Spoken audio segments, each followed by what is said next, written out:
My wife and I planned our retirement together, but when the day came, she handed me divorce papers instead. Her reason? I've been waiting for this moment. My name is Pete Laramie, and up until 3 months ago, I thought I had my life perfectly planned out.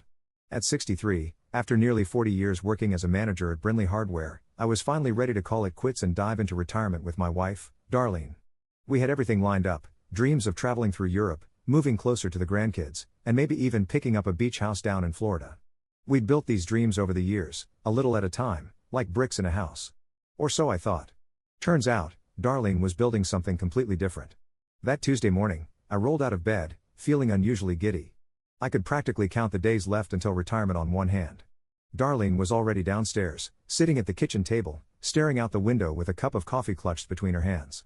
Her phone was face down beside her, an odd choice for someone who always had her nose in it. "Good morning, babe," I said, grabbing my own coffee and leaning in to kiss her cheek. "You're looking serious over there." She gave a little start, like I'd pulled her out of some deep thought. "Oh, Pete. Good morning." She glanced at me, then down at her coffee. "I guess I was just thinking about everything, you know?" "Thinking about what?" "You've been acting a little strange these past few days," I joked, nudging her with my elbow. "Counting down to retirement just like me?" She forced a smile, but it looked more like a grimace. "Yeah, something like that." I should have known right then. There was something behind those words, something that didn't sit right. But instead of pressing, I chuckled, taking a seat across from her. "Well, it won't be long until I'm around full time. You're not having second thoughts about me hogging all your free time, are you?" I tried to make light of it, but her expression only tightened. "Pete." She started, her voice soft. She opened her mouth, like she was going to say something big, something important.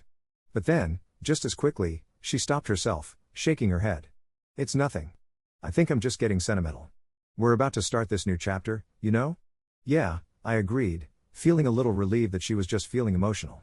"Hard to believe we made it. After all those years of saving, planning. Soon it'll just be us, doing whatever we want, whenever we want.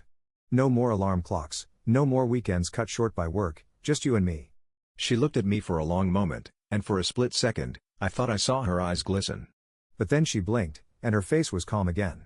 "Just you and me," she murmured, barely audible. I brushed it off as pre-retirement jitters, though it gnawed at me for the rest of the day. That Friday, Darlene suggested we go out to dinner, just the two of us. She'd picked Giovanni's, an Italian spot we used to go to back in the early days of our marriage. We hadn't been there in years, not since the kids moved out. But she insisted, saying it would be a nice way to celebrate our last weekend before the big R. The evening started out great. She was in a chipper mood, more animated than I'd seen her in weeks. I was on my third glass of wine, feeling a buzz in my chest from the alcohol and the excitement of my soon-to-be retired life.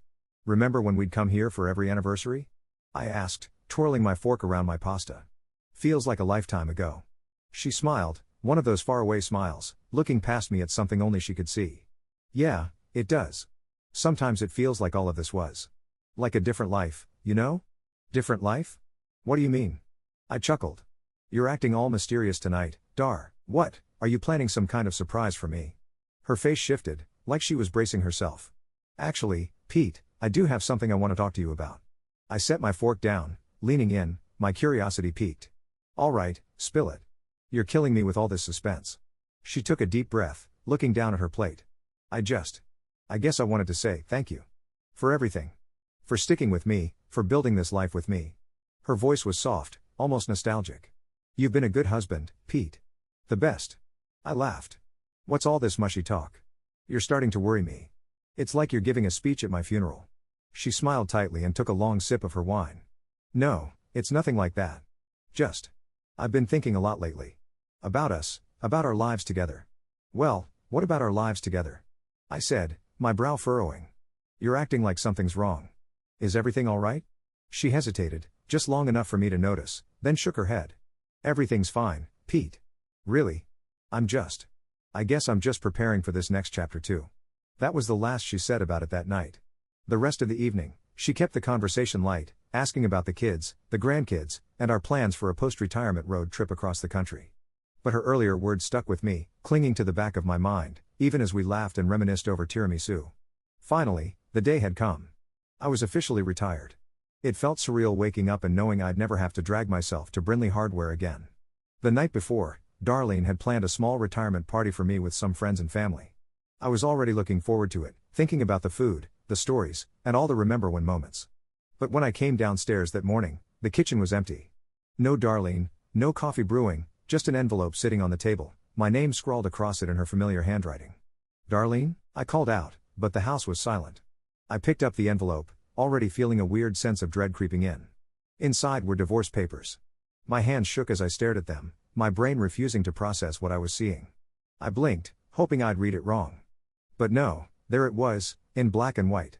She wanted a divorce, effective immediately. What the? I muttered to myself, slumping into a chair. My heart was pounding so hard, I could barely breathe. This had to be a joke, right? Some kind of messed up prank? Just then, I heard footsteps behind me. I turned, and there she was, standing in the doorway, her face pale, her eyes hard. Darlene. What the hell is this? I choked out, holding up the papers. She took a breath, her expression unreadable. It's exactly what it looks like, Pete. I want a divorce. You want a... What? Darlene, are you serious? After 40 years, you're just... leaving me? On my retirement day? Yes, she said, her voice so calm it sent a chill through me. This has been a long time coming. Long time. Darlene, we just planned our whole retirement together. I was practically yelling, my voice echoing through the empty house. We were going to travel, see the grandkids. What happened? What did I do? She shook her head, and for the first time, I saw a hint of something, maybe regret, maybe guilt, flash in her eyes. It's not about you, Pete. It's about me. I've been waiting for this moment. For a long time. Waiting? Waiting for what? My voice cracked. Waiting for the chance to throw away everything we built? She crossed her arms, looking down at the floor. I felt trapped, Pete. I didn't want to hurt you, but I can't keep living this way. I've been pretending for years, waiting until you retired, until we could end things peacefully. Peacefully? You think this is peaceful? I slammed my fist on the table, the papers scattering. This is betrayal, Darlene. 40 years. 40 years and you're telling me you felt trapped? She flinched but didn't back down. Yes, Pete. Trapped. I've been unhappy for years. I needed to wait for the right time to make my move. Your move? I said bitterly. So this was all a game to you? Pretending to be the perfect wife while you planned your escape?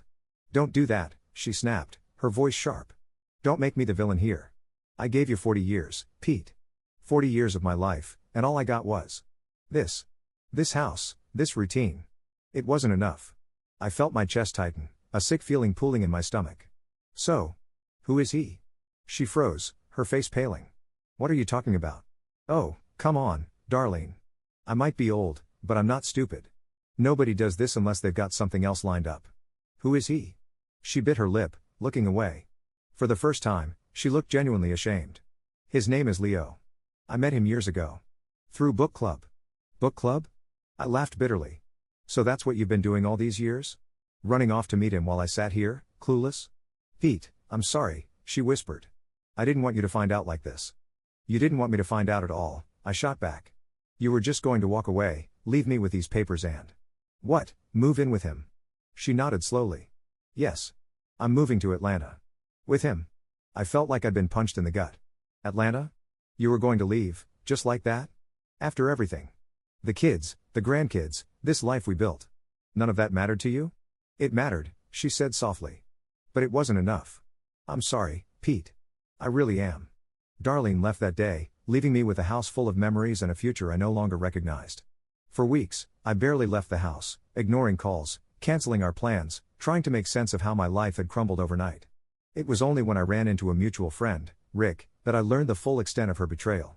Apparently, everyone knew. Darlene had been with Leo for years, and it was an open secret. They all thought I'd known too. You didn't know? Rick said, his face a mix of pity and surprise. I thought you two had an understanding. An understanding? I scoffed. I thought I had a wife. I'll be honest, the anger is still there, bubbling under the surface. But I'm starting to move on. I've decided to sell the house, move somewhere new. Maybe a fresh start is what I need. I never thought I'd be here, 63 and single, rebuilding my life from scratch. But maybe, just maybe, this is my new beginning. Life isn't what I planned, but I'm learning to find my way forward. After everything fell apart, my days passed in a haze. Weeks turned into months, and I stayed cooped up in that big, empty house, wallowing in the ruins of what Darlene had done. I hardly slept, lost my appetite, and didn't answer calls. The house felt like a mausoleum, every room holding a memory of us, reminding me of a life that, I realized now, had been a lie for years. But then, one night, something changed. I was sitting alone, staring at our wedding photo, and this overwhelming feeling of anger came over me. Why was I sitting around, wasting away, while Darlene was off in Atlanta, living her best life with Leo? I was the one left to pick up the pieces, yet she got away without so much as a consequence. That night, I made a decision. I was going to get my life back, but I'd make sure she felt the same kind of loss she'd dumped on me. She wanted to be free? Fine. But she'd lose everything she valued too. And I'd make sure of it. The first thing I did was sell the house. It was too big, and every room was a reminder of Darlene. I sold it quickly, moved into a smaller condo on the other side of town, and started setting my plan into motion. I'd kept in touch with a couple of mutual friends who had connections in Atlanta. Rick, despite being the one who initially spilled the beans, was more than eager to help me. With a little digging, I found out that Darlene and Leo were planning to buy a house together. They'd set up a small business consulting firm with Leo's savings, and she'd even dipped into the retirement funds she'd hidden from me to get them started. Turns out, while she'd been squirreling away money for years, she wasn't as smart with it as she thought. The venture was struggling hard. And she didn't have a clue that I was about to make things a lot worse. I'd been fairly savvy with our finances over the years, so I had a solid chunk of savings stashed away that Darlene didn't know about. With the help of a great lawyer, I found a way to legally claim a large portion of her retirement savings, the ones she'd been trying to keep hidden. The divorce settlement granted me access, and since she'd filed for divorce before our actual retirement date, she'd forfeited any claims on my full retirement payout from Brindley Hardware. It turned out that this clause was a little-known rule in our state, and my lawyer was thrilled to inform me of it. Once I got my hands on her funds, I didn't stop there. I had Rick reach out to a mutual friend who was a financial advisor, and together, we devised a strategy to start quietly draining resources from her new business. I had contacts funneling false leads to their consulting firm, wasting their limited time and money. It wasn't long before Leo and Darlene's little business venture was bleeding cash, their resources dwindling faster than they could handle. And just as I'd hoped, it didn't take long for their relationship to start cracking under the pressure. It was about 6 months after Darlene left when I decided it was time for the grand finale. By this time, I'd heard through Rick that Darlene and Leo were on the rocks. They'd moved into a rental after the failed house purchase, were struggling with debts, and were bickering constantly. Apparently, Leo wasn't thrilled about footing the bills, and Darlene wasn't the fun, carefree woman he thought he'd signed up for. Their so-called love was falling apart, and I could hardly contain my satisfaction. Then one day, I got a call from Darlene. For the first time in 6 months, she'd reached out. She sounded desperate, like she was at her wit's end. And that was exactly where I wanted her. Pete, she began, her voice a mix of shame and nervousness. I don't know where to start, but I was hoping we could talk. I made a mistake. Oh, did you? I replied, barely suppressing a laugh. What kind of mistake, Darlene? There was a pause. I left. I know I hurt you, and I shouldn't have done things the way I did. Leo isn't. He isn't who I thought he was. And things are hard, Pete. Really hard. I leaned back, savoring the moment. Hard? That's funny. When you left me, you said you'd been waiting for that moment your whole life. You made it pretty clear that I wasn't enough for you. Remember? Pete, please. I was wrong. I thought I needed something different, but I just want to come home, she said, her voice breaking. For a moment, I almost felt bad. But then I remembered those divorce papers sitting on my coffee cup on my retirement day. The callous way she'd walked out, leaving me to pick up the pieces. I knew what I needed to do. Come home? You think you can waltz back in here and pretend like none of this happened? I said, letting my voice get just a little sharp. You left me, Darlene. And not just that, you lied to me, stole from me, betrayed me. You burned every bridge you had. Her voice grew desperate. Pete, I don't know what else to say. I was wrong, okay? I see that now. Please, can we just talk? Oh, we're talking, all right, I said, smirking. But it doesn't change anything. I've moved on. Sold the house, got myself a new place, and I'm enjoying my retirement just fine. I don't need you, Darlene. In fact, I'm better off without you. She went silent on the line, stunned.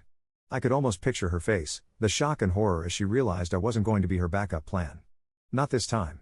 Goodbye, Darlene, I said, savoring the finality of it. And with that, I hung up, leaving her with nothing but the mess she'd created. A month after that call, I heard through the grapevine that Leo had left her. Apparently, after all the financial stress and arguments, he'd had enough. He took what little he had left and skipped town, leaving her in debt and without a place to stay. From what Rick told me, Darlene had tried reaching out to some old friends, looking for a place to crash, but they'd all heard the story. The pity she'd once received had dried up. People saw her for who she really was, and none of them wanted to be her next victim. Eventually, she was forced to move back to our hometown, renting a small, dingy apartment on the outskirts of town. She found a job teaching at a community center, scraping by on what little she had left. Every so often, I'd see her in town, a shadow of the woman she once was, defeated, alone, living with the consequences of her choices. As for me, I was thriving. After everything was said and done, I used the funds from the house sale to travel like I'd always dreamed. I took a cross-country road trip, visiting the kids and grandkids along the way. I even spent a month in Italy, eating my way through all the places we used to talk about. Darlene had left me thinking she could take the best years of my life and leave me to rot. But in the end, she was the one left alone, while I got a new beginning. And every time I think about it, I can't help but smile.